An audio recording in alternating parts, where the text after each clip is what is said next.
to Davos, Switzerland for CCTV America's coverage of the World Economic Forum.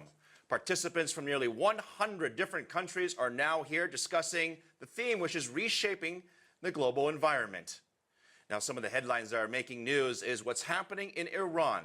It's significantly away from here, but it's making significant headlines, and participants are talking about what the impact could be for Iran as they wind down their nuclear program.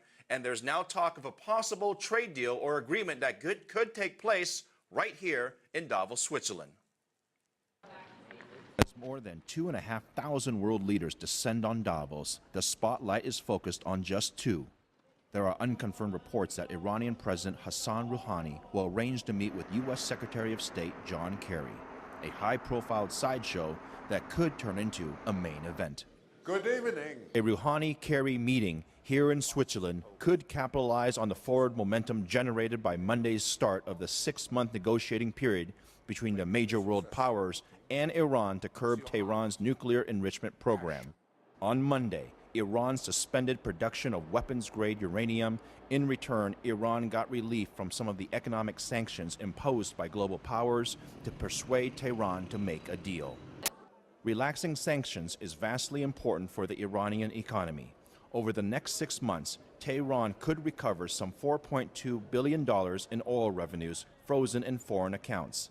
Easing the economic chokehold on Tehran could ease tensions enough to achieve a historic deal limiting Iran's nuclear ambitions that Tehran insists have always been peaceful. I think it's a pretty good deal, and I'm actually amazed that the sanctions worked. If you watch Homeland and you see how we put a mole in Iran, I almost wonder, did we have some other effect there? Did somebody else do something really intelligent? It's pretty exciting that you have the president of Iran here, and there's a lot of rumbling about him maybe making an announcement or saying something that's fresh and new, and that could be real material for the world situation. Rouhani comes to Davos with deal-making on his mind. It's expected that he will try to court businesses to start investing again in Iran. To start, opportunities may be limited to consumer goods, medicine, and cars, but the long-term goal is big energy deals. Iran says it wants 7 oil companies that once operated in Iran to return. Whether the timing is right for business deals or nuclear ones, that is debatable. The World Economic Forum President Klaus Schwab says he is hopeful, but he recently told the Associated Press, quote, "We have to create the reality which allows confidence between different parties, and only in the next phase can you really talk business." There's also the potential for some fairly sharp exchanges.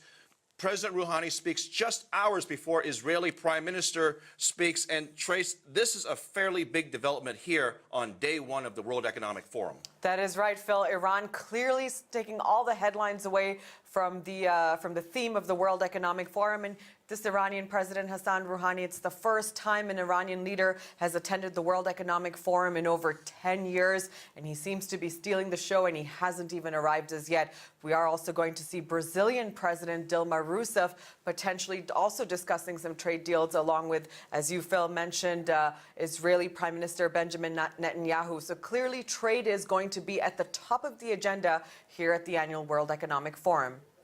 Much more to come from the World Economic Forum here in Davos, Switzerland. Stay with us.